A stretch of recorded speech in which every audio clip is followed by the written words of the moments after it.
बिस्मिल्लाहिर्रहमानिर्रहीम। अस्सलाम वालेकुम, कैसे हैं आप सब? अच्छा, आपकी सोशियोलॉजी 101 की जीटीपी जो है वो आ गई है।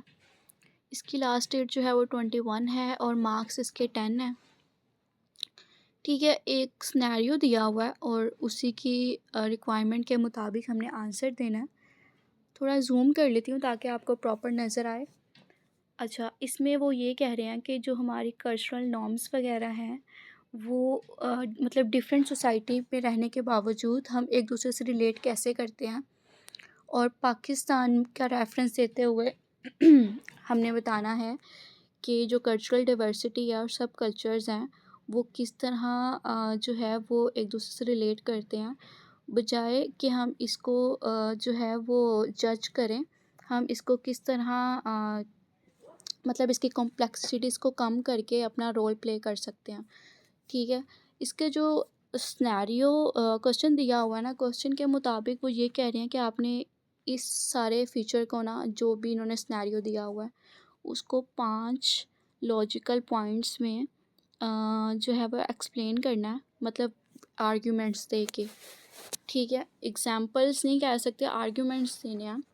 ठीक है, पहले तो हमें समझना पड़ेगा कल्चरल रिलेटिविज़म क्या है। ठीक है, फिर कल्चरल डाइवर्सिटी क्या है और सब कल्चर्स पाकिस्तान के क्या हैं, फिर हमें इसकी समझ आएगी। सबसे पहले हम बात करते हैं कल्चरल रिलेटिविज़म की। कल्चरल रिलेटिविज़म जो है इसमें होता ये है कि जो डिफरेंट कल्चर्स हैं हमारे आसपास, हम उसको एक्सेप्ट करें विदाउट कंपेयर के इस कल्चर में ये हो रहा है, इस कल्चर में ये हो रहा है। ठीक है, और ना कि हम किसी को जज करें कि भाई इसका कल्चर ऐसा, इसका कल्चर ऐसा, हम उस जैसा है ना उसको वैसे ही एक्सेप्ट करें। इस चीज़ को कहते हैं कल्चरल रिलेटिविज़म। ठीक हो गया। अब बात करते हैं कल्चरल डाइवर्सिटी की कि उसको मतलब वो क्या चीज़ है। मतलब डिफरेंट कल्चर्स जो है ना एक साथ रह रहे हैं और अपनी अपनी चीज़ें परफॉर्म कर रहे हैं। ठीक है, विदाउट इंटरप्शन एक दूसरे की लाइफ में। ठीक है, ये है कल्चरल डिवर्सिटी के मतलब डिफरेंट होने के बावजूद जो है ना हम अपनी अपनी लाइफ में अपने अपने कल्चर को जो है वो लेकर चल रहे हैं और प्रमोट कर रहे हैं। ठीक हो गया। अच्छा, सब कल्चर्स किसे कहते हैं? जैसे कल्चर्स के अंदर कल्चर्स की डिफरेंट स्पीशीज़। ठीक है, मतलब जैसे एग्जांपल देती हूँ, हमारे कल्चर का पार्ट हो गया है मेहंदी करना, एंगेजमेंट करना।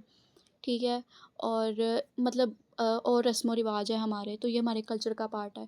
लेकिन कुछ जगह हो सकता है जो हम मुस्लिम हैं, हमारे जो मुस्लिम की शादी तकरीबात हैं वो अलग हों और क्रिश्चियन की अलग होती हैं, इंडियन की अलग होती हैं। ठीक है, मैं आपको मतलब एग्ज़ाम्पल जो दे रही हूँ ना, मतलब ईज़ी वे में समझाने की कोशिश कर रही हूँ आपको, क्योंकि ये जो है ना फिर आपको ऐसे समझ नहीं आएगी।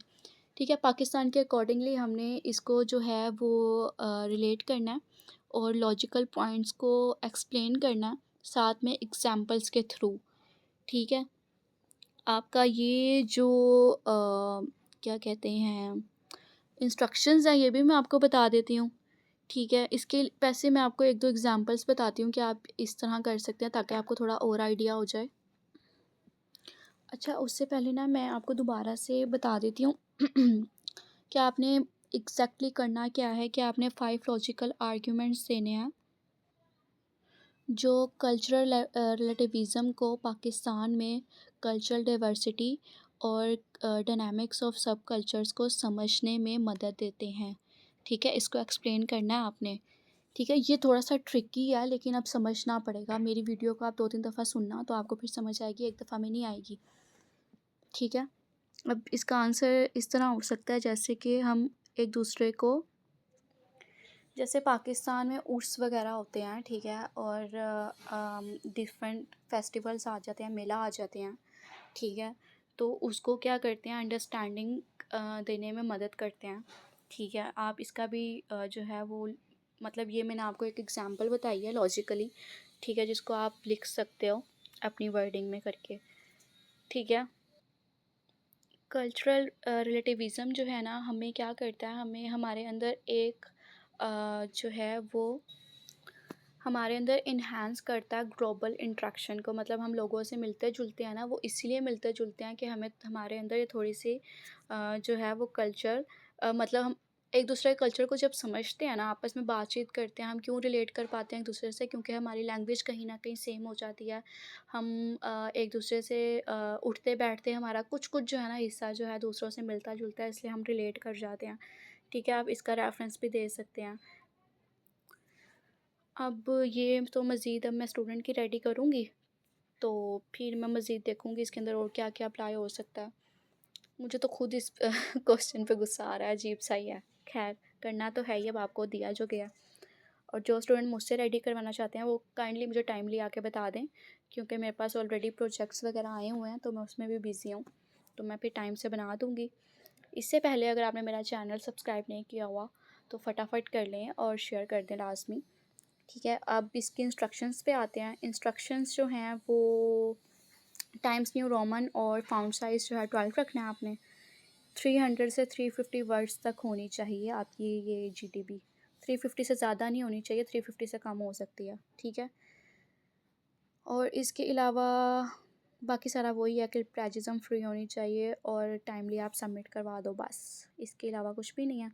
आई होप मैंने कोशिश की है कि मैं आपको समझा पाऊँ, अगर आपको समझ आ जाए, क्योंकि ये है ही बहुत अजीब-सी जीडीबी जिसको आपने करना है।